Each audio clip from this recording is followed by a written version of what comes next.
Hello friends, இன்றைக்கி நம்ம chains கிச்சனில் இட்லி தோசைக்கு தொட்டுக்கிறதுக்கு சூப்பரான ஒரு சைட் டிஷ் தான் பார்க்க போகிறோம். அது நம்ம தக்காளி கடையல், தக்காளி சட்னி, சட்னி சொல்லக்கூடாது, தக்காளி கடையல் அந்த மாதிரி வச்சுக்கலாம். தேவையான பொருட்கள் பாருங்கள். நல்லா பழுத்த தக்காளி ஒரு 4 தக்காளி, 10 சின்ன வெங்காயம், 3 பச்சை மிளகாய், ஒரு 3 துண்டு பூண்டு, ஒரு சின்ன துண்டு இஞ்சி, கொஞ்சம் தேங்காய், அது போக பாருங்கள் 1 டீஸ்பூன் சோம்பு, 1 டீஸ்பூன் கசகசா, 1 டேபிள் ஸ்பூன் பொட்டுக்கடலை. இதெல்லாம் எடுத்து வச்சுக்கிட்டு முதல்ல தண்ணியை கொதிக்க வச்சு தக்காளியை வேக வச்சு தோலை உரித்து வச்சுக்கிடணும்.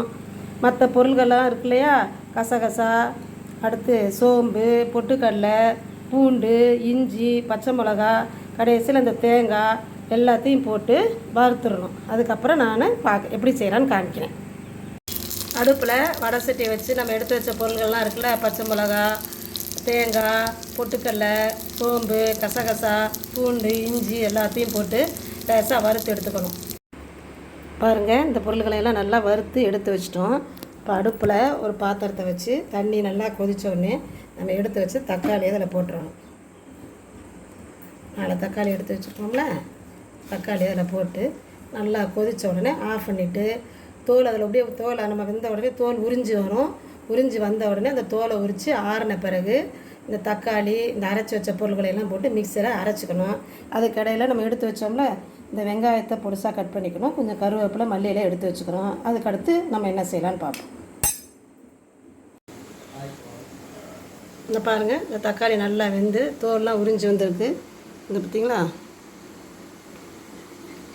நல்லா தோல் உறிஞ்சிருச்சு. நல்லா தண்ணியை வடிகட்டிட்டு தோலை உரித்து எடுத்துட்டு இந்த தக்காளி, இந்த வறுத்து வச்சுருக்க பொருள்கள்லாம் போட்டு மிக்ஸி ஜாரில் போட்டு அரைச்சி எடுத்துக்கணும். இந்த வறுத்து வச்ச பொருள்களோட இந்த தக்காளியை தோல் உரித்து பெரிய மிக்ஸி ஜாரில் போட்டு அரைச்சிட்டு வந்துடுவோம். இந்த மிக்ஸி ஜாரில் தக்காளி, இந்த தோலை உரித்த தக்காளி, அந்த வறுத்த ஜாமான்லாம் போட்டு அரைச்சி எடுத்துகிட்டு வந்தாச்சு. இப்போ வடை சட்டி அடுப்பில் வச்சு எண்ணெய் காஞ்சிருச்சு. எண்ணெய் காஞ்ச உடனே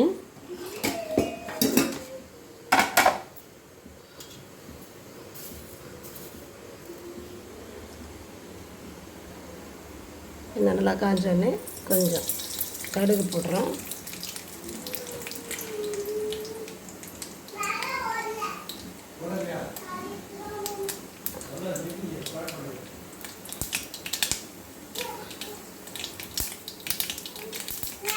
கடுகு நல்லா பொரிஞ்ச உடனே கருவேப்பிலைகளை போட்டு வெடித்த உடனே கட் பண்ணி வச்சுருக்க சின்ன வெங்காயத்தையும் போடணும். போட்டு இந்த உப்பு போடுறதில் அந்த வெங்காயத்தில் கொஞ்சம் உப்பு போட்டு நல்லா வதக்கணும்.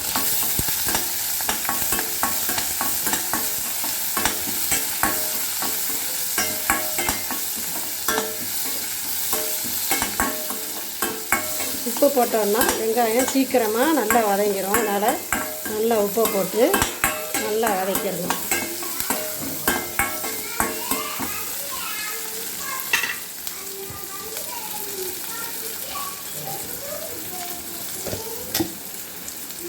அதுங்க வெங்காயம் நல்லா வதங்கினோடனே நம்ம அரைச்சி வச்சுருக்கோம்ல அந்த தக்காளி அதை ஊற்றிடும்.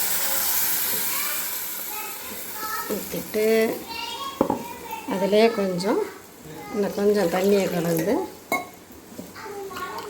நல்லா கலந்து ஊற்றிடணும்.